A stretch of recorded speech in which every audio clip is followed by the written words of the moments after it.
Anger is, of course, a natural reflexive response to situations.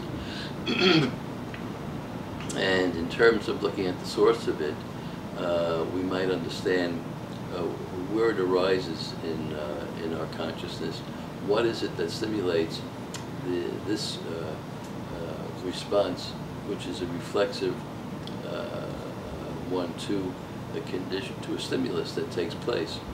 And generally, it comes out of frustration, and the frustration that has to do with our not being able to be recognized in a way that it makes us feel as though we are important, or gaining approval or acceptance.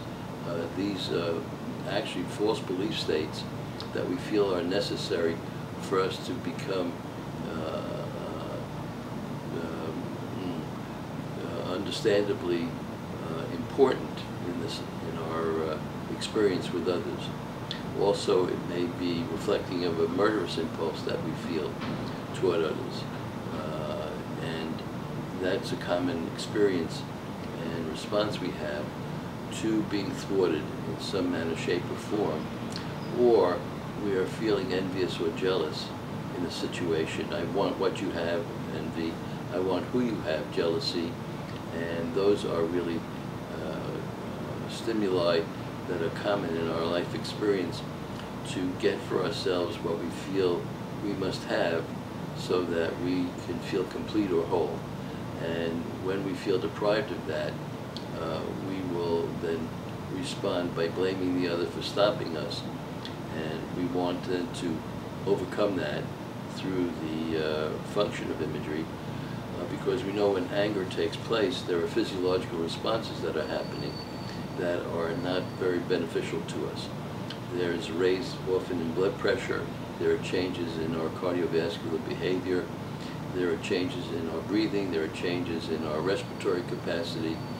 The immune system is operating in a deregulated way, and as my system of understanding as a whole system, we know that there's a relationship between what goes on emotionally, what goes on physically. They're all connected, and connected as they are to social circumstances that are constant stimuli that are bringing us to this kind of emotional state where we want to show our power over others.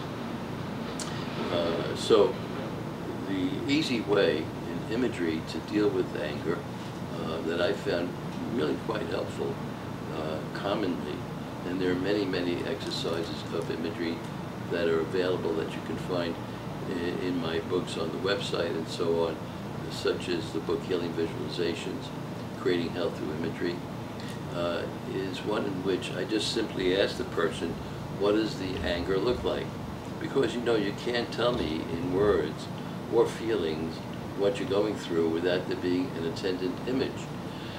Language is structured in such a way that when we find ourselves conversing in this way and expressing it in words, there has to be an image that lies adjacent to it.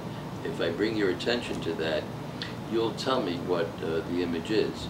Commonly, but not always, as an example, one person who was dealing with it, and I asked her, what's the image of anger? And she saw in front of her a wall of flames.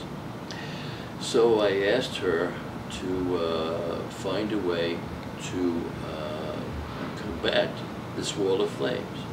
She saw herself putting on an asbestos suit, which protected her, and she directly entered into the flames, and found herself there with a cloudburst of a storm of water, a cloudburst of water that came and doused the flames that she encountered directly. And I asked her how she felt in that situation, and she said the anger disappeared. So now she found a way to deal with the anger every time it occurred. So whenever it occurred, it acted as a prompt or a reminder to her to use the imagery as the way to deal with the feeling state that's occurring. The most important point here to recognize is the difficulty that we encounter in our lives, whatever it may be, in my system, acts as the corrective stimulus to allow us to make the change. And I'll go into that a little bit more as we proceed in unfolding what the system of health is that I have discovered and am sharing with you.